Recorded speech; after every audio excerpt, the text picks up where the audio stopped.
The Nonprofit Social Media Summit is back and better than ever. This year, the summit is all virtual and coming directly to your screens on November 2nd and 3rd. Speakers include Amy Sample Ward, Afua Bruce, Lisa Mae Brunson, and of course, yours truly, and many more. We're covering everything from TikTok to time management, Facebook ads to influencer marketing. Get your free ticket at nonprofitsocialmediasummit.com, and I'll see you there.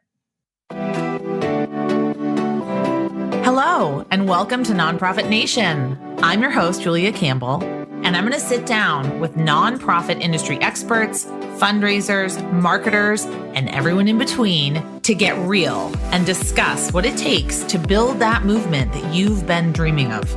I created the Nonprofit Nation podcast to share practical wisdom and strategies to help you confidently find your voice, definitively grow your audience, and effectively build your movement.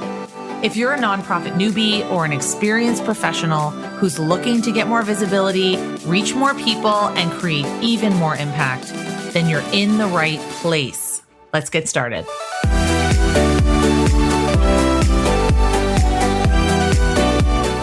Hi, everyone. Welcome back to Nonprofit Nation. I'm so excited to have you here.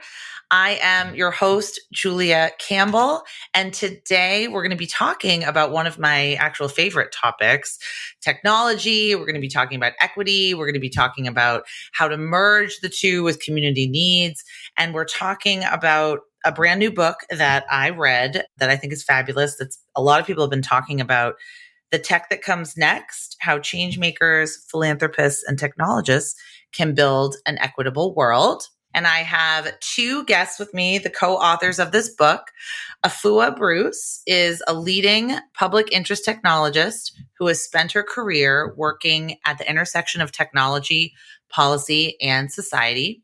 Her career has spanned the government, nonprofit, private, and academic sectors, and she's held senior science and technology positions at DataKind, the White House, the FBI, and IBM. Afua has a bachelor's degree in computer engineering as well as an MBA. We are also talking to Amy Sample Ward, who believes that technology should be accessible and accountable to everyone, especially communities historically and systemically excluded from the digital world. They are the CEO of NTEN, a nonprofit creating a world where missions and movements are more successful through the skillful and equitable use of technology. That's what we're talking about today. Amy's second book, Social Change, Anytime, Everywhere, was a Terry McAdam Book Award finalist. So welcome, Amy. Welcome, Afua. Thanks for having us. So glad to be with you today. I am so thrilled. And Amy, I wanted to say that my very first nonprofit conference was a nonprofit technology conference in DC years ago. And I had just really been dipping my toes into the work that I'm doing now and didn't know anyone and didn't really know any other consultants. And I just felt so welcomed and just felt at home. I thought, I found my people. I finally found like the place I belong. The way we describe the NTC is the homecoming to the family you did not know you had. And now you are in it deep. Doesn't matter where you go next. Like this will always be a place that can be your home. Absolutely. And that's exactly how I felt. And I know you were a huge part in cultivating that. So I just want to say thank you. So I usually start the podcast. I would love to hear, let's start with Afua. Tell me about your background and how you came to be passionate about the work you're doing. Absolutely. I started my career off as a traditional software engineer. My undergraduate is in computer engineering, and all through undergrad and after graduating from Purdue, I worked as a software engineer at IBM. I really enjoyed that work and completely had planned to and had written all sorts of career goals and career plans to stay on that track and move up into eventually executive management in the traditional tech sector. But along the way, I ended up taking a detour. I first ended up being recruited, or I first was recruited by the FBI for a variety of science and technology leadership positions. And working at the FBI was really my first exposure to the fact that technology can really be used to advance the mission of impact-driven organizations. and even more so that technology and the use of technology, how we design it, how we think about how it's deployed, how we engage people in the process of making decisions about technology really does have a strong effect on communities. From there, I was hooked into the social impact sector and spent some time at the White House, spent some time at a think tank, spent some time working with nonprofits all around the US and around the world as well. And so now I just spend a lot of time thinking deeply about how can we make sure technology works better for all of us? How do we make sure historically overlooked or excluded communities are part of the conversation around technology? And how do we make sure that social impact organizations, which often have missions that we've said are really important, actually have the right infrastructure and are thinking about the right tools to use in order to make sure they can do their missions well? Wow. Thank you. All right, Amy, you want to go? Yeah, I was just laughing to myself because Afua and I, through knowing each other for years and through writing this book, often really reflect on how many values we have that are shared, how many experiences we've had that are the same, how many lessons we've both learned. But I've never said the sentence, "The FBI recruited me." It makes me think of X-Files. I'm dating myself, or it makes me think of Sounds of the Lambs, but that's amazing. My experience was not like that. Don't worry. Okay. It wasn't a movie experience. Okay. So, with that out of the way, just in case anybody thought I too had been recruited by the FBI, my experience is similar but different, really, coming to this work today. So, my work really started in using technology, but for community mobilization. So, how do we, organize young people to canvass? How do we get out the vote? How do we create mutual aid support networks? How do we surface ideas from people most impacted by an issue like public education and let their voices guide the policy proposals or the practice changes within schools?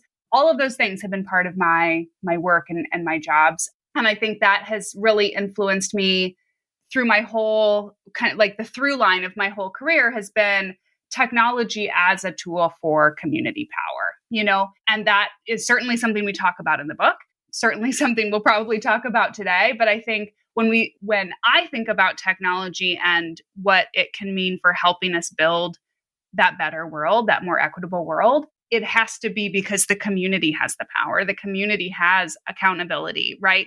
And not that, as we see often, right now, that communities are maybe the end of the line of power, right? Like the ones with the least say in how those terms of service might work or what privacy policies are in place. And hopefully we can move our relationship with technology to a place where that gets flipped around and communities are the ones setting those priorities. So in the introduction, you wrote, people sometimes think that technology is the way to address inequality.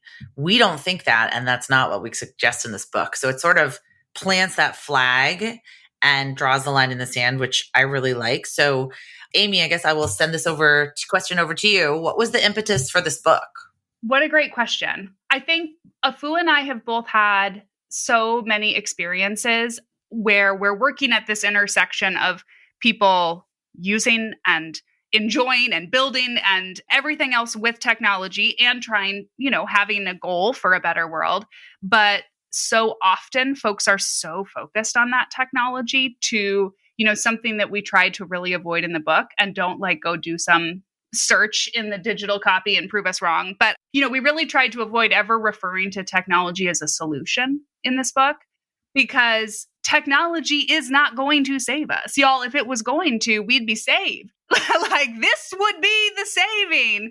And we are not saved by technology. And so we really wanted to build this book on a foundation of people are the ones who are creating and finding and are solutions, right? And that together we are building what we want, but technology is always in its spot as a tool in service to our goals. We should not be here in service to technology. We should not be fitting our missions into the fields that some, commercial technology product that we're trying to use. Those products need to fit into our mission and need to fit into the needs that we have and not the other way around. Afua, do you want to add to that? Amy has said it all so well. I think one of the things Amy just said that, sticks out to me and I think was at the front of my mind as we were writing this book is just the technology cannot save us and it will not save us. It has not saved us. And just that awareness. As I said, I'm a computer engineer by trade. I love engineering. I love creating technology. I love that life. But the reality is that technology has to be created and it is created and should be created in service of people because we are here. We are the ones creating it. We are the ones who decide what type of world we want to live in. We are the ones who decide what we value and what we don't value. We're the ones who decide who will be included and who will be excluded.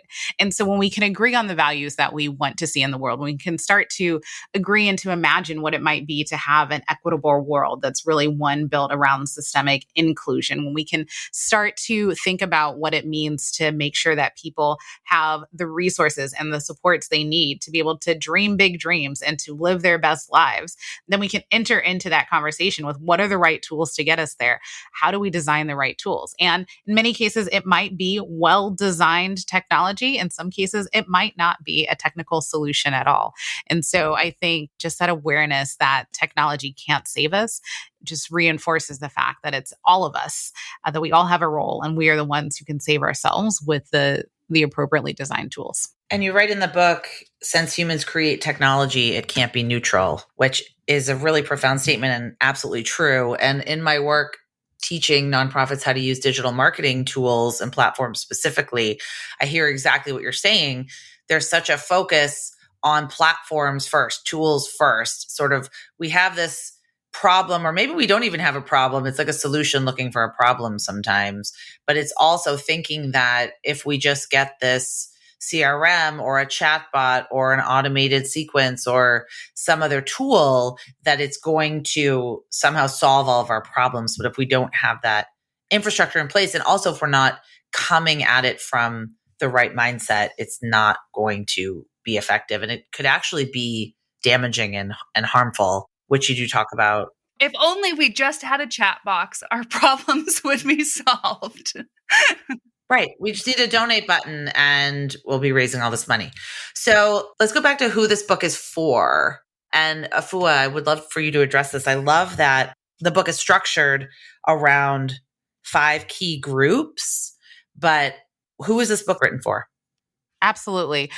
The book is for everyone because one of the values that we lay out in the book is the fact that in order to have an equitable world, it really does take all of us. It takes a diverse and collective body coming up with what does it mean to have an equitable world. It takes diversity of opinions and roles and expertise to define that and to actually build it. So it really is for everyone. The organizing structure that we use in the book, as you mentioned, is around 5 different roles because although it is for everyone, you probably want to have some idea of, well, how do you engage? What types of power do you actually have access to? What types of levers can you be pulling to make change in society? And so we've identified 5 roles. The first is social impact organizations. So these are organizations like nonprofits, like charities, like mutual aid organizations that really do have a strong mission-driven focused and assist in that. It can also be academic institutions or government agencies as well. The second role that we identified is that of funders and investors. And there we are looking at people who are funding this work. Money still, for better or worse, does make the world go round. And so really speaking in that section to venture capitalists, to corporations, to philanthropists, to individual investors or donors in that space who are funding this work. The third category that we identified is that of the technologists. So people who are building the technical solutions. And these can be folks somewhat similar to myself in that they have fancy degrees in some type of technology and perhaps are working at a corporation, but they can also be individuals who at your nonprofit, you were the last one standing when they said, let's figure out what this tech system is going to look like. And you sort of figured it out as well. And so technologist is the group that we have there. The fourth group that we have is policymakers, people who are involved in the policymaking process. So this includes both elected officials, but it also includes staffers. It includes people appointed in government agencies and more.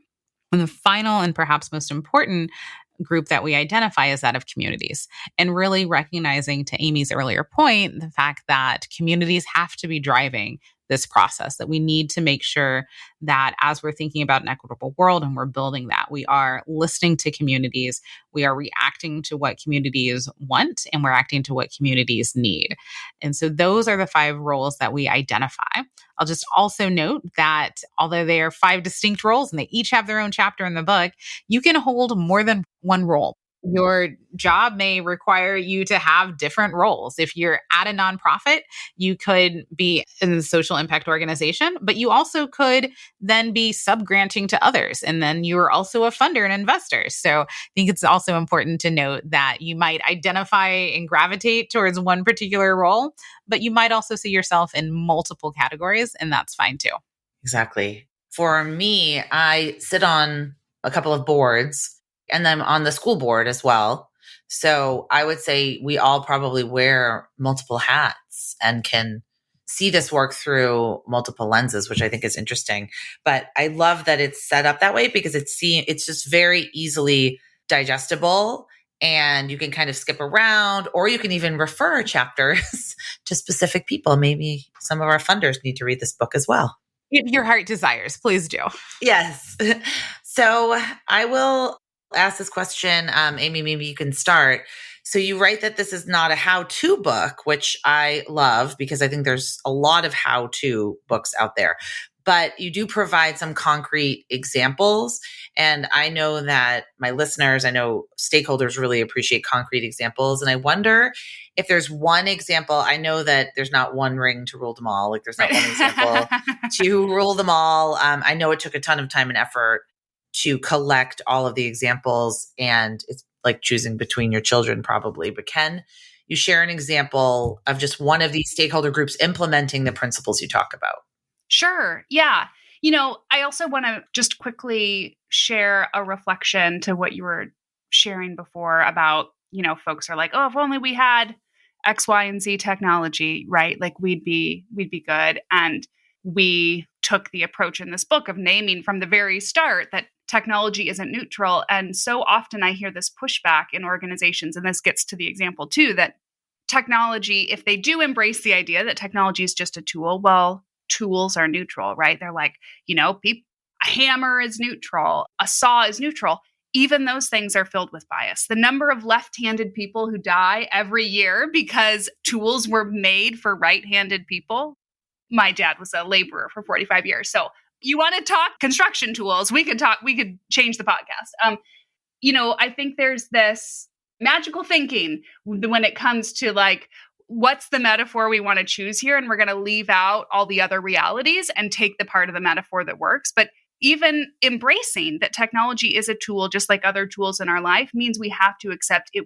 They're all built with bias. They're all built with assumptions and presumptions that mean they're not going to work for everyone, and they're not going to be right for every situation, right? Like you're not going to use a jackhammer to build the house, right? You're going to maybe use a nail gun or a hammer, right? So there's so much even within the way we talk about technology that influences what we are even then telling ourselves is possible with that.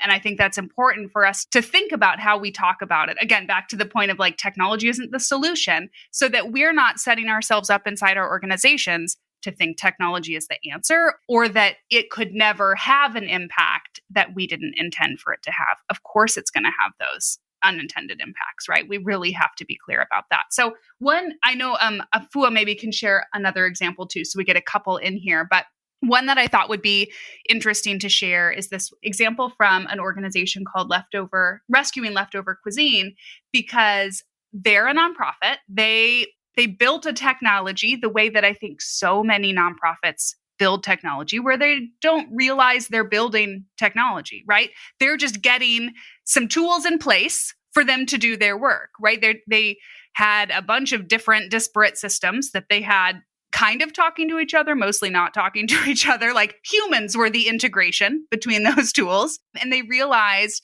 for an organization that collects food that would otherwise be wasted from, a restaurant or event or catering, and then just, has kind of almost real-time volunteers who can pick it up and take it to other distribution centers, whether that's a community center or food pantry, depending on what the food is. And they needed better tools so that that kind of real-time activation could be more successful and more effective. And as they built, a better volunteer like scheduling tool and a better way for restaurants to say, oh, tonight we're going to have a bunch of food, Because sometimes they don't know.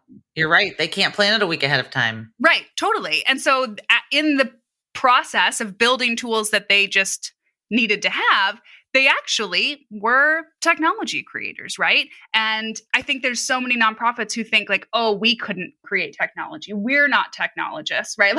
Like Afua was saying before, you don't have to have a degree to have built a web tool at your organization because you needed it for a campaign or something, right? And they slowly started realizing, oh, we actually are building technology here. And what these tools are doing is something that doesn't just work for us in New York for these 3 restaurants. This is something that could work all over. And as they embraced we're creating technology here, we're really creating a platform, it allowed them as an organization to make more strategic decisions about the technology and about staffing, and then to scale to other states and other cities and make their impact really expand. But it all took them realizing, oh, we are creating technology. We're really creating this tool intentionally versus everything's reactive. Everything is like, oh, volunteers said they need this. We'll just answer that one request, right? They had to create a whole tracking system to say volunteers suggested these ideas and restaurants have suggested these ideas. And how do we, really create a roadmap that's visible to all of those groups and build this with intention? And I'm excited for more nonprofits to read that story and others in the book and realize how much tech they're creating in their own organizations. Afua, what story do you want to share? Thanks. I love the rescuing leftover cuisine example for so many reasons that you down at Amy.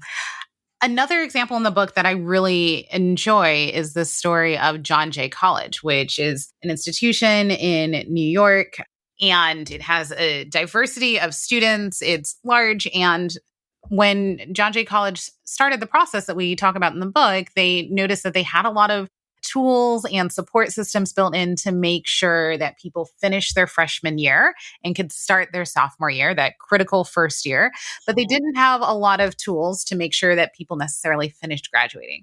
And specifically, John Jay College staff noticed that they had a number of students who were completing 3/4 of the credits they need to graduate, but then not graduating. And so they started to ask, well, why is that? If they've completed 3/4 of the credits they need to graduate, they clearly know how to study, they know how to take tests, they know how to show up in the classroom, they know how to register for classes. What is going on here?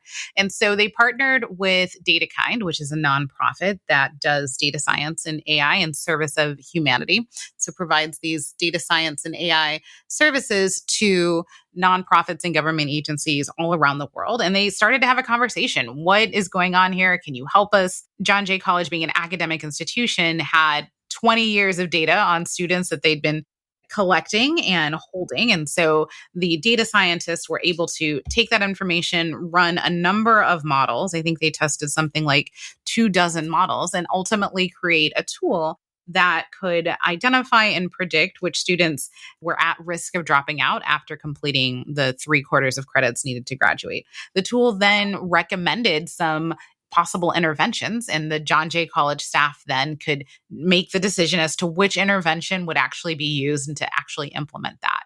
After 2 years of using this tool, John Jay College credits an additional 900 students with graduating. And so when you think about the impact that has on people's lives and livelihoods and families, it's pretty impressive.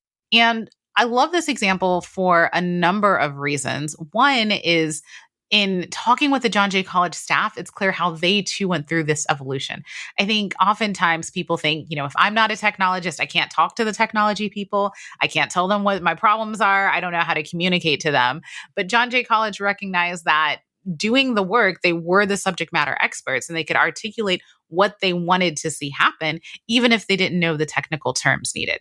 And so the data scientists there, being data scientists trained for working in the social impact sector took the time to listen, to understand, to react, and to really design something driven by, in this case, the community of folks at John Jay College.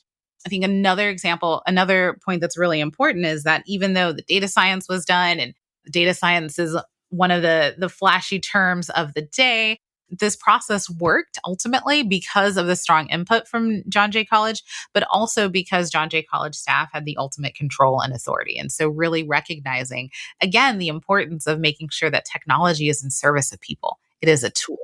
And so really strengthening that partnership and really continuing to empower the John Jay College staff. And then, of course, ultimately, 900 students more graduated. I think the success is the 900 students who graduated. It's not the fact that there was a fancy data science model built. It's not this overall process. But at the end of the day, right, we're about those outcomes. We're about that, creating that equitable world. And so getting to see John Jay College go through that process and really get there and have that ultimate impact that's in service of their mission, I think is pretty powerful. Both of those examples are fantastic because they share the ways in which technology can help achieve the mission. I think when nonprofits or social impact organizations think about technology, even funders, even technologists, communities, they think of marketing or social media or a database or email. They're not thinking about the ways in which that it can actually help make the work and the programs more efficient and more effective and eliminate kind of duplication of work. So I think that's so important. And so much of that too, so much of that like building up the capacity for technology is also all of those people, right? The folks in that office at John Jay College who were then really comfortable and capable and confident using that tool to say, okay, how can we make program decisions? How can we create student supports and interventions, right? Versus the technology project started and stopped with the implementation of the AI project, right? Like technology is all of it, is also how we use it and how we can make decisions with it, not just quote unquote the tool part.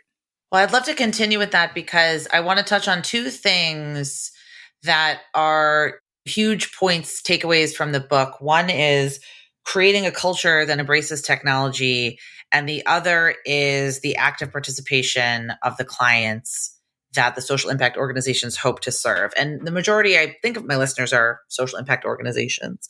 But what are some steps we can take to create a culture that embraces technology? Amy, do you want to start? Totally. You know, there are so many different things that you can do, but a couple to try and give a few tactical things folks can look into right away. One is recognizing that it is 2022. It is a world in which it is not far-fetched to realize that everyone on your team is using technology. So if you go and you look at your job descriptions for your team and only the IT manager has technology written in their job description, well, it doesn't seem like you're living in reality, right? So every single job description should talk about the technology that that role uses, the technology that that role needs to be trained on, the technology related decisions that that role has the purview over, the budget for technology that that team or that person manages, right? The more we can articulate that for each staff person, the more we are able to create as a whole organization opportunities for folks to advocate for the training that they want and be able to justify that in a real way to better see where our technology budgets are. Because let me tell you, they're not one person buying 5 things a year, right? They are inevitably spread across your organization. And the more you can understand that, the better. And along with that is we've seen at NTEN how few organizations talk about technology strategically. One of the highest correlated practices with being kind of an effective technology organization, regardless of your budget size, regardless of your staff size, regardless of mission, location, anything, is an organization including technology in their strategic plan.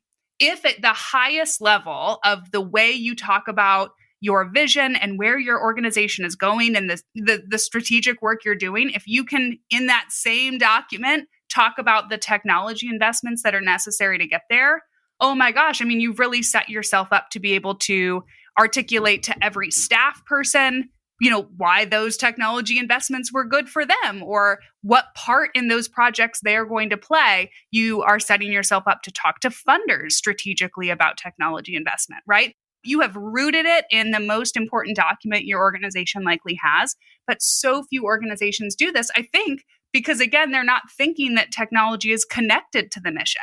They're thinking of technology as something separate in the quote unquote back office that they're trying to have to manage and minimize how much they spend on, right? Instead of saying, this is central to us being able to achieve our mission. This is central to us delivering programs in a pandemic, right? Like this is central. So we should be able to talk about it that way. Yes. I'm giving snaps. That's incredible. I love that. Afua, do you want any to add to that? There's not much more to add. I think the underlying point, right, is that technology is central to the missions of social impact organizations today. You have to recognize that technology isn't competing with your mission. It isn't competing with your effectiveness. You need to make sure that you can think about how technology can really be used to advance your mission because it's so critical to organizations today. I think the other piece that's critical and gets to the second question that you raised is the part about being community driven and really making sure that as a social impact organization or as a technologist or as a policymaker or as a funder investor, we're really thinking about what does the community want? I think sometimes in the social impact space, it can be tempting, I would say. Some folks find it tempting to define the needs for the communities they serve, define the needs, define the problems, define the priorities for the communities they serve, for the communities they are working in partnership. But we have to make sure that we are taking the time to really ask communities for their input, ask communities to articulate their needs, which they often know so well, and then let that drive the rest of the process. And so to do that, I think some practical ways to do that are one, just having time built into all of your timescales and timelines to make sure that you are taking the time to talk with your community and not just at the start, which is very important, but throughout the design process, throughout the development process, throughout the deployment process. It's all incredibly important. In the book, we end each chapter with a list of 25 questions actually to help you get started with these conversations. If you're saying, I don't know how to talk to community members, or how might I as a technologist ask community members for what they want, or what types of questions should I be asking of the community members as a social impact organization? Take a look at those questions, but it's incredibly important. In the rescuing leftover cuisine example that Amy walked through earlier, I think one of the reasons why that was so successful is because they were really intentional about bringing the community in to their development process. The tool that they developed and used to track requests and to track new features was accessible not just to the IT person on staff, but to multiple people within the social impact organization, but also to the volunteers and to community members. And so making sure that you can be transparent in what's being prioritized, what's not being prioritized, letting people add in requests and more as you're thinking about what does it mean to design this technology that's going to be able to extend your organization's mission is incredibly important. Perfect. What a great note to end on. I'm sure we could talk for hours about this. It's just a phenomenal book. The website is thetechthatcomesnext.com, but where else can people find you? Amy, let's start with you. Yeah, Twitter is easy at Amy R.S. Ward. That's super easy. And truly, if you want to email anytime, you can contact us through the techthatcomesnext.com website or amy@nthen.org. Truly happy to share resources or get you connected to whatever can help you be successful. All right, Afua, where can people find you?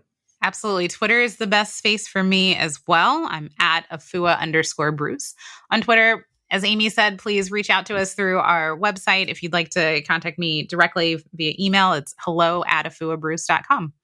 Okay. Using tech to continue the conversation. Sounds about right. Thank you both so much for being here. And everyone, check out The Tech That Comes Next and let us know what you think on Twitter. Thanks so much, Amy and Afua. Thank you. Thanks, Julia.